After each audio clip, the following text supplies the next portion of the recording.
Another visual, ensuring a clear role for the brand. Yeah, the reason for picking this one out is because, again, following on from the idea of creative effectiveness, um, it's pretty clear that that big variability we talked about. Well, obviously, part of it is how engaging Mhm. the whole idea is, and we talked about how to come up with an engaging idea. But and even, probably the biggest variable of all is whether or not people register what brand it was for, so that those ad memories that we talked about with Apple at the beginning, whether they have any chance at all to form those links. Yeah. Because if the brand isn't present in mind, brought to mind, and involved in the rest of the ad, if you see what I mean, which are usually quite often can be the more interesting, parts, more engaging parts, then the ROI is going to be very, very weak. So here's just it was some illustration of 4 ways in which you might be able to make sure your brand is prominent, in your creative itself. And I mean, one is a sort of a classic. You often personify, you create a personification of the brand. Your Hmm. brand comes to life, or a character effectively becomes your brand. Like, what's his name? The guy off the Sillet Bang adverts. Do you know Yeah, yeah. those? I can What's see. his name? Yeah. But it doesn't Uh, matter. I've still got a strong image of that character, and he yeah. personifies the brand. He represents It's the like brand. Mr. Proper as well, like the bald Ah, guy that's always cleaning. Is that yeah, is that? yeah, exactly. Mr. Yeah. He's called Mr. Yeah, he's been called Mr. Clean. In fact, he was Yeah. called that. Yeah. Well, and there was also Mr. Sheen back in the day, which is a little character who flew around in a biplane. I mean, it's a very old-fashioned way. I mean, the toilet Yeah, duck mascots. mascots, they're pretty old-fashioned. That represent the brand. Oh, the Jolly Green Giant is another one. Of course, these are all branding distinctive brand assets. But they're more than that. They're actually kind of personifying the brand and itself, Yeah. which makes them even more. I mean, makes them very, very strong assets. Yeah, They're very, M&M's, for example, is also very good at it. I think. I mean, their products are actually their characters and playing out the story, which I think is very smart because I mean, they're there. They don't have to say anymore. It's M&M's. no, it guarantees good branding if you call yourself Mister Something. Or it's I haven't seen that style used for a long time now. I mean, maybe I'd love some modern examples to see if anyone is still doing that, or something similar to that. Maybe a clever modern take. That would be fascinating if any of your Yeah. listeners and viewers can let me know. But it's out of fashion. But it would work if it were done again, no question. If it came back again. I'm trying to bring back the mascots. Like each Yeah, branding no, project, I'm like, could we have a mascot? yeah, mascots are great. I mean, Yeah. yeah. Well, they're effective. I mean, it's not just nostalgia; it's because they worked, and actually, the evidence is that brands with those tend to have much more branded impact, much, much more. Anyway, the second one is agent of change. This is a classic device, isn't it? It's Hmm. it's often sometimes it's problem solution. There's a scenario or a difficulty or a problem or a lack of certainly a lack of something, Yeah. and then in comes the brand, and the brand is the thing that makes things better or solves the problem.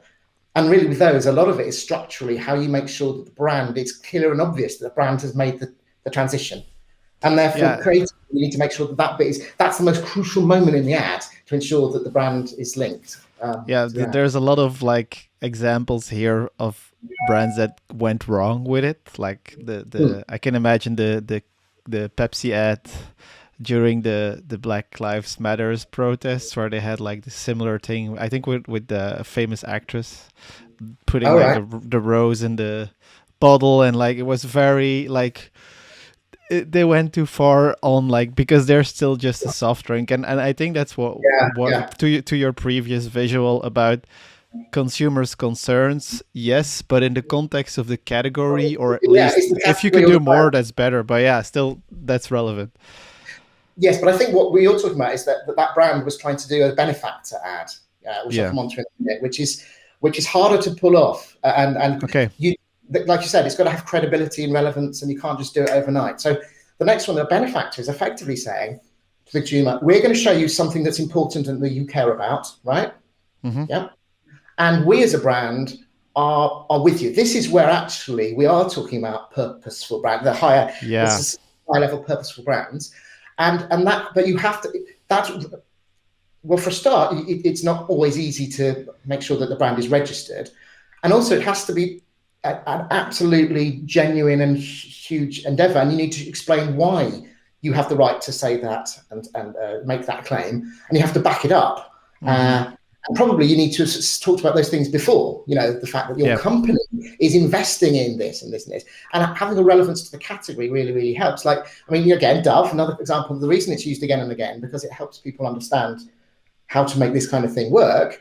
Dove are a cosmetic brand, beauty brand. Yeah.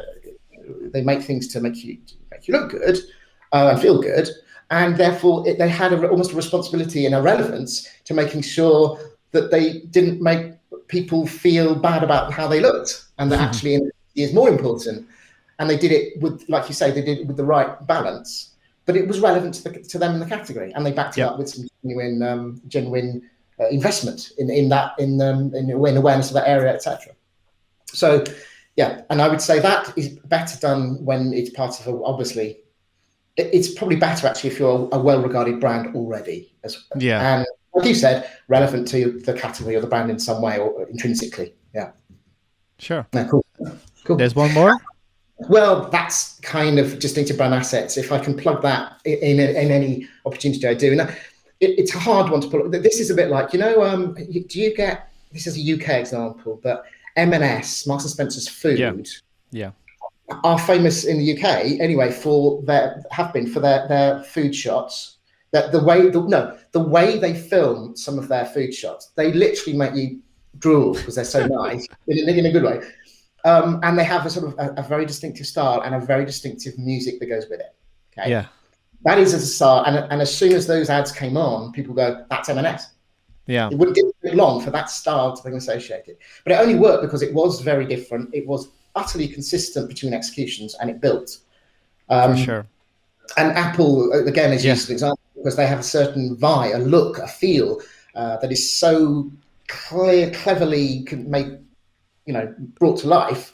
And their packaging is part of that, but also, It's really, yeah, I love Apple as an example of like how they show their products in like, it's always very cleanly 3D rendered style, but it's like they then put it in creative compositions and they do fun stuff with it. But there's something about it that makes it just so attractive.